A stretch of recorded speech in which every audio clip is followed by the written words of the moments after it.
Hi, and greetings, and welcome back to the No Channel. This is Bernadette Johnson. I'm also known as Kazayo Kizzy, and I'm coming to you today with another short video. And I mean, it's going to be short because I'm outside and it's hot. That's why I'm sitting in the shade, so I don't want to melt out here and become a chocolate puddle. But anyway, I just want to bring just a quick, brief message and to share a very interesting dream that I had last night, and to also, say how important it is to write down and record our dreams or even our visions. And I'll talk a little more on that after I share my dream. But anyway, I had a dream where I wrote it down, so I have my journal here, because a lot of times I record interesting dreams that I record them. So to make sure I don't forget anything, I have my journal here with me. But last night I dreamed where I found out that I was a long lost princess of somewhere in Africa. I don't did in the dream it didn't give the country or anything like that. But I dreamed that I was a long lost princess and I was returning to somewhere in Africa. And I was I was arriving at this grand palace that was on a high up on a hill. I mean, and it was grand too.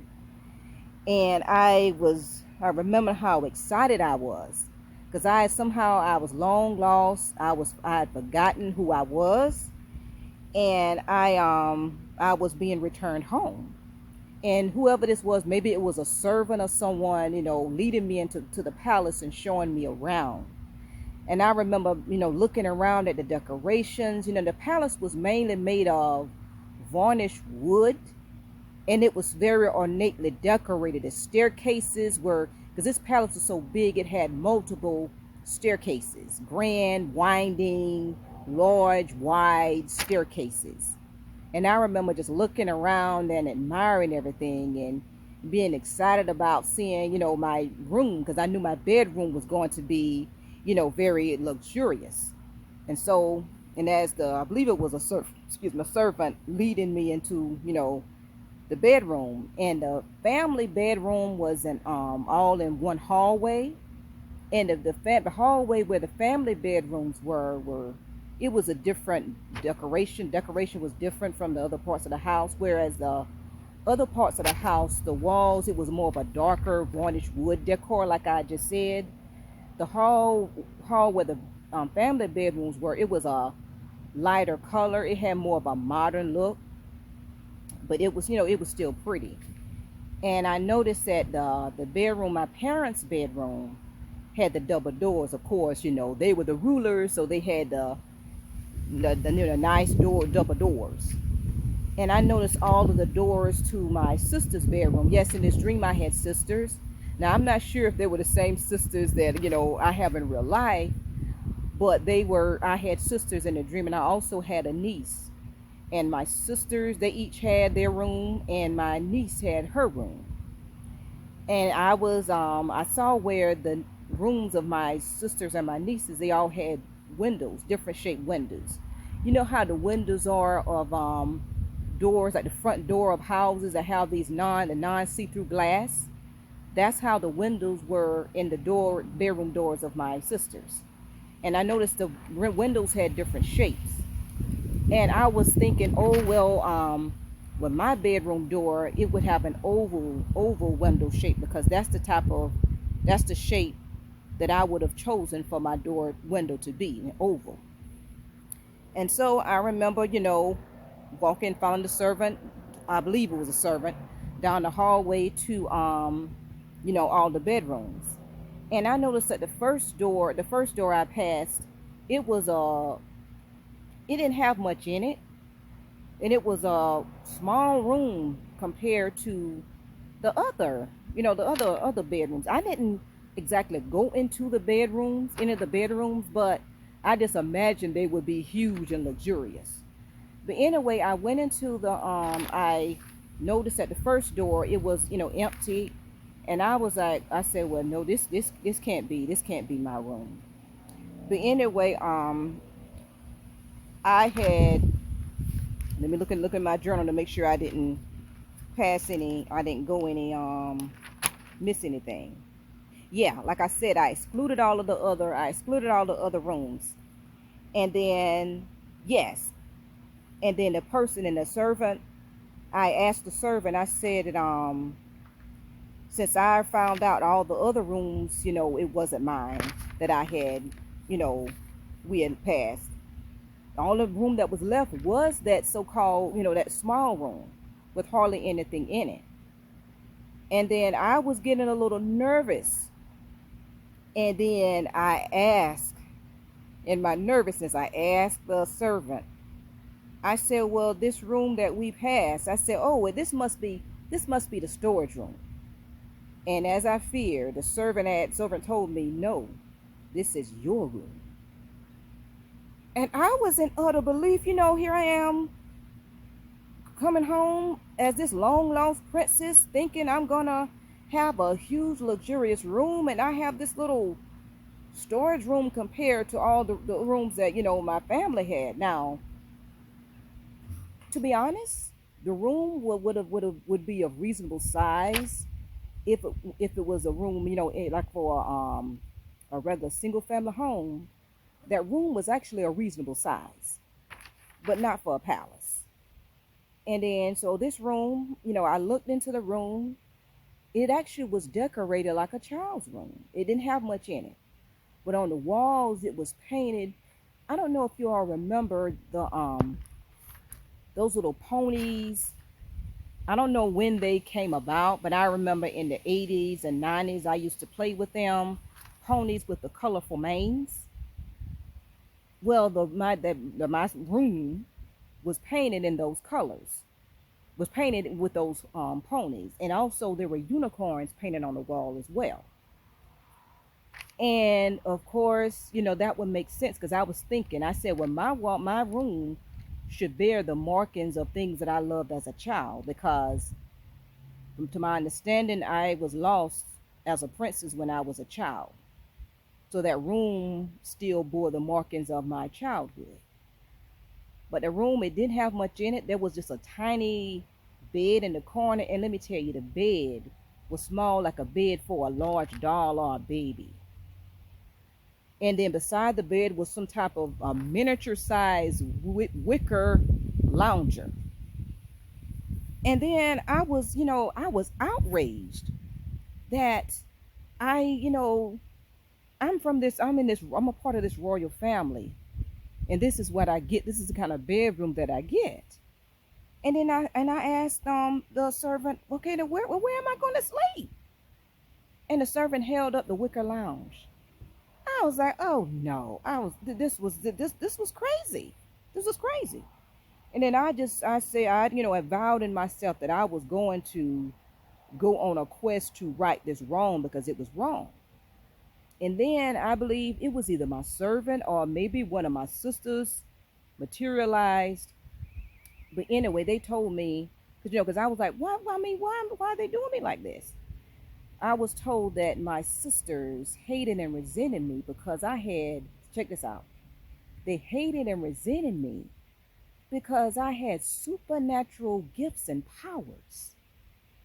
However, I wasn't aware that I had supernatural gifts and powers. But that's what I was told in the dream, and my sisters hated me and resented me, and that's why they mistreated me because of that. And then later the dream changed. I was still in the palace, but it changed. Maybe it was a different day. And all of my family was gone. My sisters were gone. My parents was gone from the house. And I was left at the palace.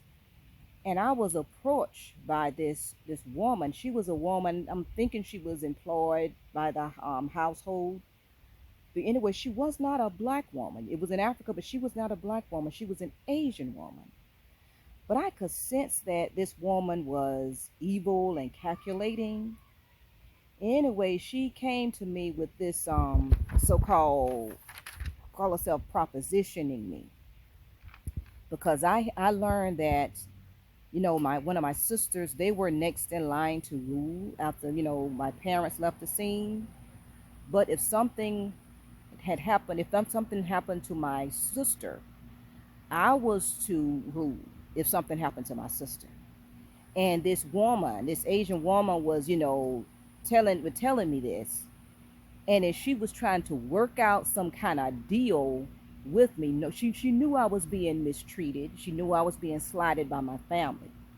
So you know how you have the enemies of the family come in and try and get with one of the families that one of the family members that are being mistreated or being left out, or the outcast of the family. They get with the outcast of the family to try and take down the whole family. So I could sense this Asian woman was that type of person. So she was saying how she could work out some kind of deal with me because it's a chance that I could be, a ruler of this kingdom or village, whatever it was, my family ruled over.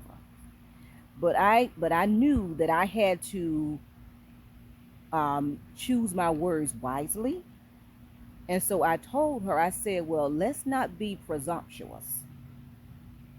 And I said, and I believe I told her, I said, I know I made reference to the Most High. And I said, because the Most High, He is in control. Because I remember, dealing with her wisely. Because I know people like that you can't trust. Because it's because it was a chance something could get back to my family on me trying to scheme against my sister, who was next in line to rule. So, and after that, the dream, that's all I remembered of the dream. But I thought that was a very interesting dream. And I just want to say, I don't know what the dream means. I mean, it could mean, because, those of us who forgotten who we are, the children of Israel, we've forgotten who we are. Was that dream telling me something that, I've forgotten who I am? I'm being restored to who I am, my proper position, my proper status? I don't know. And now this may take some of you as a surprise, but could it also be a glimpse into a past life? Was I a princess in a past life? Now, some of you may not subscribe to the whole past life, that this was not our first time being on this earth. You may say, oh, that's reincarnation. This is not our first incarnation on this earth. But let me remind you. Now, if you're familiar with the scriptures, and if you remember when the disciples, when what the Christians call Jesus, the Messiah, or Yeshua, or Yehoshua the Messiah, when he sent his disciples out to bring this word, the truth, the good news to the children of Israel, to the lost sheep of the house of Israel, and they came back, and he asked them, who do they say I am? I, the Son of Man, am. And they said that some say that you are, the Elijah, the prophet, or you're one of the prophets who came back from the dead. So if that's the case, even our Israelite ancestors believed in some type of reincarnation. And when they told him that the Messiah did not contradict them, when he did not contradict it when they said that some are saying that you are, one of the prophets who return. So that, to me, that would go to show. And even Herod had thought that the Messiah was John the Baptist, who rose up from the dead, resurrected from the dead. But see, that goes to show that our ancestors, to me, that would seem to show that our ancestors believed in some type of reincarnation. So I just wanted to share that too. It could be something in the future, or it could be something, a glimpse I got in from one of my past lives. I don't know. But I just thought it was an interesting dream, and I just wanted to say how important it is to write down our dreams and visions, because you think about it, how you have some dreams and visions in the Bible that has not yet been fulfilled. I mean, these dreams and visions were written down thousands of years ago, thousands and thousands of years ago. And yet some of them are still to be fulfilled. Some of them have still yet to come to pass. And also too, we forget our dreams. And if when we don't write them down, you know, it could be a message. Those dreams or visions could have a message. And if we don't write them down and we forget the dreams or visions, we would have missed the message. Unless, you know, the Most High bring that dream and vision, the memory back to us. So I just want to say it's very important that we write any interesting dream that we have. It's good that we write them down because it could be a message. More than likely, it is a message in those dreams. And it's good for us to have to go back to. So hopefully you got something out of this, and if the Most High willing, I'll be coming to you with another video where I'll be talking about the Sabbath. It'll probably be maybe sometime next week. I'll be making a video on the Sabbath, on are we, you know, keeping the Sabbath as we should, as far as that when the Sabbath starts. So please be on the lookout for that video. But anyway, thank you for watching. Please leave a comment, like, share, and subscribe. And until next time, be blessed.